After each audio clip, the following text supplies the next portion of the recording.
Right, good afternoon, everyone, and good morning to Stephanie, who is actually joining us from Winnipeg, and it is only about 9:15 there, so she is on her morning coffee while we're all on our afternoon ones. Thank you for joining us, Stephanie. How are you? I'm great. Thanks for having me. Oh, you're welcome. So hopefully everyone has just watched the showcase video that you provided us with. The video we watched is filmed in what looks to be quite a large arts venue with full tech, but you do have some experience of touring rurally here in the UK and small scale. Could you tell us a little bit about your experience doing that and how the show worked in that setting? Yeah, it was a lovely experience, and it's something that I've done kind of all over the world. The great thing about this show, about Blindside, is that it's extremely malleable and adjustable to any setting, because I could do it in front of a computer screen like this, or I could do it in a huge theater or a classroom. And when touring to communities who don't necessarily have access to full tech and full-scale productions, you want to make sure they're still getting a full theatrical experience. And the show is really designed to captivate that. And I use live feed video and projection to do that, so that no matter the size of the venue or how far or close I am from the audience, they're getting the same experience by really seeing my face close up on the screen. And it's an extremely personal show. So to perform to more intimate settings and venues is actually my go-to and favorite thing to do, because I really feel I could have a personal connection with everyone in the room, as to pretending to have a personal connection with, a vast space. So it's been really lovely to be able to connect with communities, because this show really is about community, and it's about connecting with people and sharing the fact that we all have these things about ourselves that we're insecure about, and laughing about them. Yeah, you said in your video that the show often starts conversations with people, and I guess that's more true in a rural venue or a small venue where you can speak to the people afterwards. Totally. Is that what you found?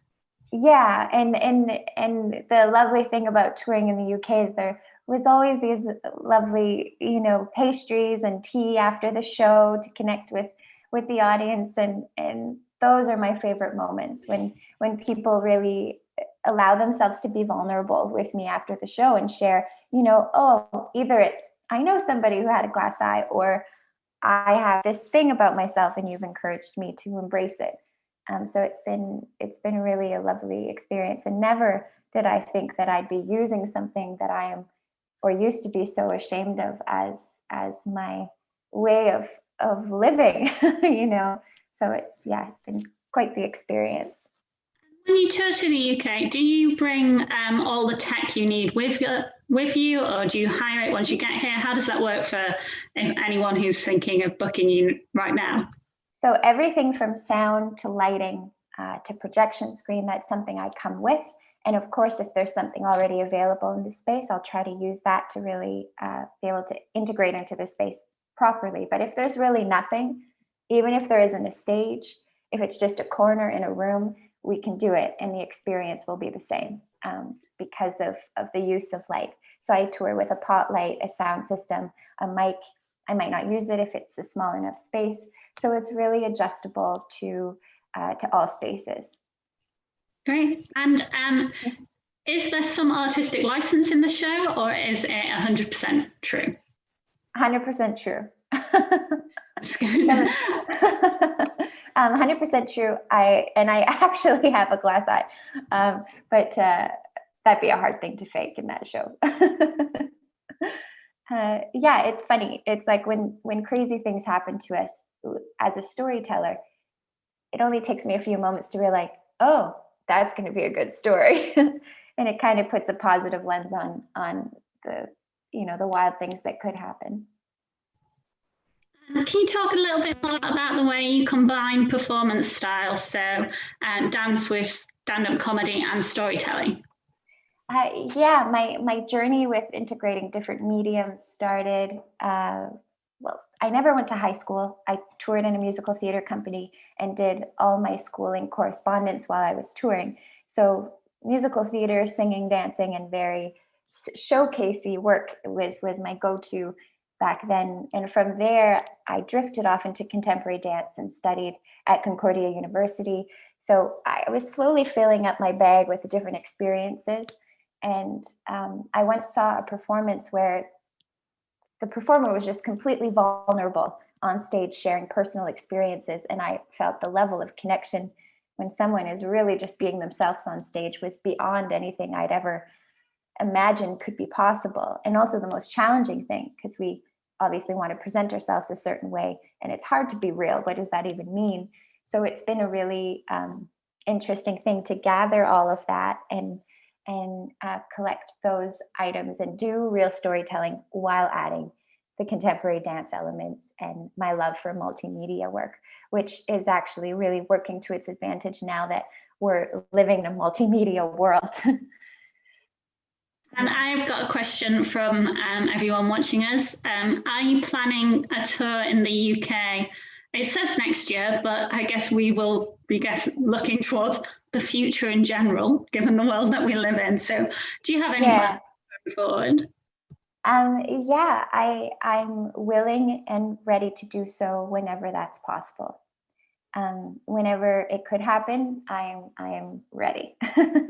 So right now, as we all know, we're kind of on a bit of a standby, but events like this really show me that there is hope, and we will be back on the road eventually when that's possible, and it'll be amazing to get back to it. Yeah.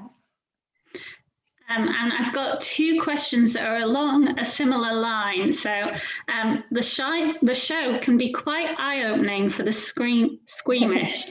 How have you handled that with your audiences, and what has their reaction been? I'm so happy that question's coming up. I've really performed this show for all ages and all people of every walk, all types of people, whether it's in old age homes, for veterans, for school children, school tours, and I really ease into things. I ask for permission. It's an experience that we're going through together, that we're discovering together. So in a showcase, short video where I'm summarizing things, it could seem really quick to just dive into the gooey of it, literally. But it is a very gentle show. And people leave, first they think, oh my gosh, I'm not going to be able to handle this. And they leave thinking, oh wow, because I actually performed the last part of the show without wearing the eye at all. And by the end of the show, you forget that I'm not wearing it. And it's hard. It's a taboo topic. We don't talk about people's disabilities. And we're scared of them. We're scared to ask questions. We're scared to look at people who are in wheelchairs because we avoid how awkward it might be, instead of asking them what their experience was and actually treating them as real individuals. So this show is about normalizing that, allowing people to be uncomfortable, to embrace that discomfort, and to normalize something that doesn't make us all that much different from each other. And I love what you say in the show and on the video about if you thought I wasn't going to do this, you should have paid more attention to the poster. Yeah. It's quite important to be upfront with that marketing, because I know some people might think that would put people off, but would you rather people knew what they were getting in advance? Yeah, I have different marketing options or packages for people, depending on what they think will work for their community. Having done a rural UK tour before, people always end the show standing on their feet, in tears, applauding, and thanking me for allowing them to think outside the norm of what they're used to feeling, and allowing them to be a little uncomfortable to experience something, and some places, like the poster where I'm there with a martini glass, not wearing the eye, with the eye in the martini glass, like straight up, just that. Or one, with me just covering the eye that's a little more soft and gentle. So it all depends on the market. I've used the different ones in different situations when I'm producing myself. But this is a show that I've been able to sell out theaters repetitively, going back year after year here in Canada. And I think it's time for a show like this, because we're at a time where we're really normalizing things that we're worried to talk about before. Like, things are really changing. And if anyone is listening to all of this and thinking that's what I want in my halls or for my scheme, how many sort of dates do you think you would need to make it viable to come to the UK? Or is that a tough question? Yeah, it's a bit, for me, any reason to go to the UK is a good reason, because it's such a lovely place to visit for me and my family. And but a week tour of a tour is definitely ideal, and there's no max to that, of course. And last time we went, I was there for 2.5 weeks, and then I extended my visit and traveled for about a month. So it's very flexible, all to say. And I know there's a lot of love from Sue and Lindsay, who hosted the show at Spot On. And I guess they would probably want to know, what else do you have planned? Do you have other shows in the making? Yeah, I've got, I have a series of shows. I have 7 full-length productions, one new storytelling comedy, which is the sequel to Blindside, called Eye Candy. And it's about my pregnancy and the birth of my first child, Olive. And it's also, all about the eye and comedy around disability to normalize it. But it's really an extension, follow through from Blindside. So I have contemporary dance shows, and all that's available on my website at stephaniemorin-robert.com. And we have put the tour pack and any tour information that you gave us in advance. It's downloadable. If you're watching me on Attendify, it's down there, scroll down, you'll be able to find it there. And I guess we're running out of time, but I was just wondering, is there a possibility of touring both Eye Candy and Blind? Yeah, and both shows are set up. Yeah, and both shows are set up. Yeah, I got that. It kind of glitched a bit, but both shows they pack small and play big. And that's, they're both designed that way so that I can tour to places that are far without needing, a huge touring truck. So it's a show that is structured in a similar way, with the projection and the screen. So all the equipment I could travel with, or use what you already have available.